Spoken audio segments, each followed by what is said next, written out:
Assassin's Creed is back after a 2-year absence with Origins. This latest title, developed by Ubisoft Montreal over a 4-year period, changes the setting to ancient Egypt, with a world that's about 4 times bigger than that of Black Flag, along with reworking the core gameplay mechanics in areas such as combat and how the mission structure is handled, in addition to delivering visual upgrades in a number of areas.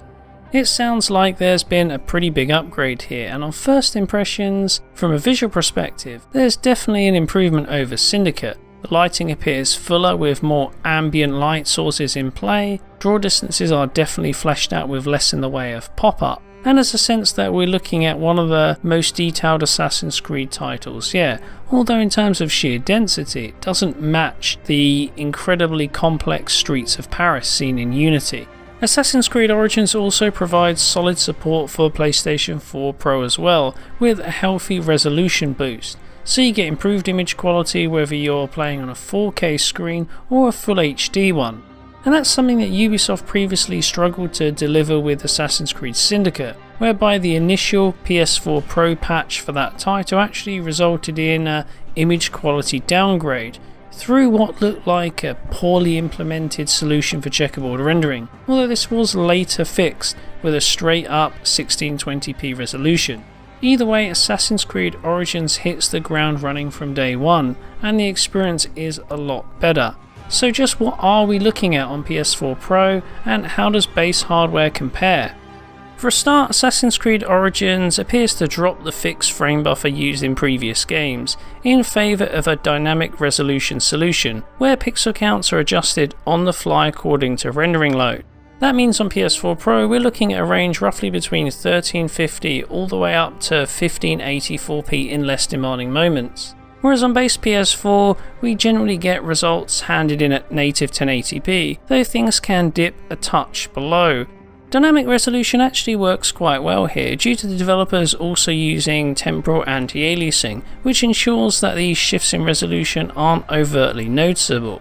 Curiously, we noticed what looked like evidence of checkerboarding artifacts across furs and feathers. However, it's possible that this is actually artifacts caused by the temporal anti-aliasing resolve, as all other signs point to the game using straight up dynamic res without any checkerboarding shenanigans in order to boost pixel counts.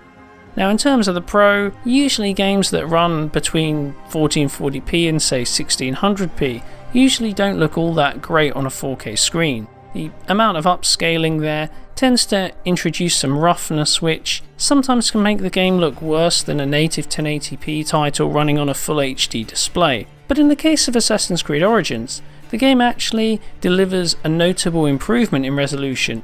And the trick here is in the use of anti-aliasing.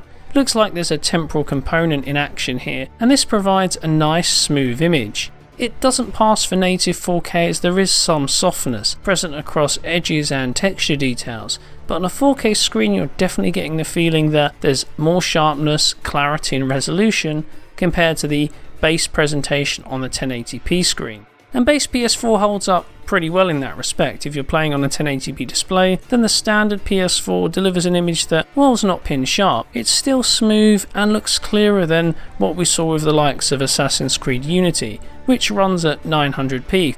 So whether you're playing on a 4K or 1080p screen, Origins generally looks very good from a resolution standpoint. But what else can the Pro deliver? Well, to be honest, in terms of core visual feature set, both Pro and base PS4 are basically identical, though that's not to say the Pro's resolution boost can't deliver improvements here. Take the texture details for example. While the artwork is the same across base and Pro, moving up the pixel count on Pro allows more details to be extracted from some pretty finely detailed texture work. So you're definitely getting a lot more out of the artwork, and the extra level of clarity is definitely noticeable across things like the intricate threading on character clothing, which really stands out a lot more prominently on PS4 Pro. Curiously, we also noticed occasional scenes where texture quality was simply better on Pro in general, particularly on some characters during cutscenes. However, it appears this could be a streaming bug, as the level of detail is otherwise identical elsewhere when comparing the core assets. Either way, it seems that if you want to get the most detail from the game, then the PS4 Pro is the way to go. Likewise, things such as texture filtering and bitmaps are also handled with more precision on the Pro. The increased pixel count means that there's more samples used when filtering between different bitmaps. So while anisotropic filtering is the same, you're still getting clearer details on the Pro. Essentially, while the core artwork is the same across both consoles, the increase in pixel count at least ensures that we're always getting the highest quality assets at any given time. It's not a major upgrade, but it's certainly something that adds a little more clarity and refinement to the detailed look of the game. And this is also true when playing on a 1080p display as well. Origin on the Pro uses super sampling when hooked up to full HD screens, resulting in improved image quality over base hardware. Whereas the game looks a little soft on the standard PS4, playing on the Pro delivers a similar level of sharpness to that of a native presentation, but with the additional layer of anti-aliasing on top, meaning we get more clarity to various elements across the entire game, whether it's the finely detailed texture work across character clothing to extremely small details set far off into the distance.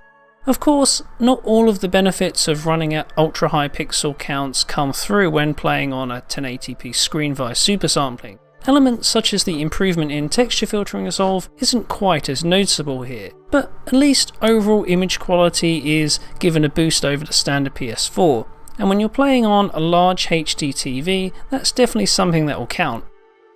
Aside from that, the presentation looks pretty identical. In some scenes, the use of ambient occlusion looks to be slightly improved on the Pro, although as we're looking at a dynamic time of day cycle, it's possible that differences in lighting could be causing the variances we see here, even though the cutscenes are supposed to be fixed to specific times of day. Perhaps we're looking at just a slight tweak to the effect on the Pro. Graphical quality generally holds up very well across base hardware and PS4 Pro, but what about performance? This is one area of the Assassin's Creed series that has been, well, really up and down depending on what installment you play. It was very solid in Black Flag, but absolutely crippled at points in Unity, where the ridiculous NPC count into the hundreds pushed console CPUs to breaking point, with frame rates dropping down below 20 FPS at points. It really wasn't great. Whereas on Syndicate, the visual downgrade allowed generally a much smoother experience closer to the 30 FPS target. Well, with Origins, things are looking a lot better than Unity, although it's fair to say that we're not getting a completely locked 30 FPS experience all round. To start, let's look at PlayStation 4 Pro. It's fair to say that the game does hold 30 frames per second for quite a significant amount of time. Less complex scenes generally don't cause the game much in the way of trouble, so we can explore a fair bit of the environment, engage in some combat without performance really being impacted. So it's pretty smooth, right? Well, not all the time. Thing is, when we venture into more detailed scenes, such as riding through a village where it's surrounded by a multitude of buildings, lots of alpha-based plants and foliage, and of course NPCs, then performance tends to fall below the desired target of 30 FPS. Now, the actual frame rates don't appear that bad, but what's kind of annoying is the unevenness. If you look at the frame time graph, we're looking at metrics going from 33 milliseconds down to say 55 milliseconds, back and forth, and this creates an annoying stutter that can sometimes look and feel worse than it actually is. And this can not only occur when riding through more complex environments, but when scaling the rooftops or generally going into areas that's more dense in terms of population and detail. Which means that over the course of the game, gameplay can feel a little bit uneven. It's smooth at 30 FPS at points, and then at other times not so much. Now, performance is certainly not ideal, and at times it really feels that this aspect of the game has taken a step back from Assassin's Creed Syndicate in this regard. Of course, it's worth bearing in mind that we are looking at a more graphically enriched title that also features a more complex world simulation as well, meaning that the engine is simply having to work much harder to deliver that 30 FPS update we'd expect. It's not exactly a deal breaker, although I do find the intermittent stuttering quite distracting at times, especially when you're trying to track multiple enemies during combat. Thankfully, we're never looking at a Unity situation here, where performance would just fall off a cliff at points. So I feel that although we're not getting an absolutely stable 30 FPS at all times, the gameplay still manages to hold up, even if frame rates aren't always ideal. On the other hand, cutscenes are just, well, a complete disaster if you ask me. Performance fails to hit 30 FPS pretty much consistently, and as you can see here, things don't look very smooth at all. There's a lot of judder, and it kind of takes you away from the cinematic nature of these scenes. And this is disappointing given the excellent motion capture work and general performances on offer. Story plays a key point in Assassin's Creed, and it's kind of disappointing to see the stutter getting in the way of becoming more fully immersed in the actual world the game is presenting to you.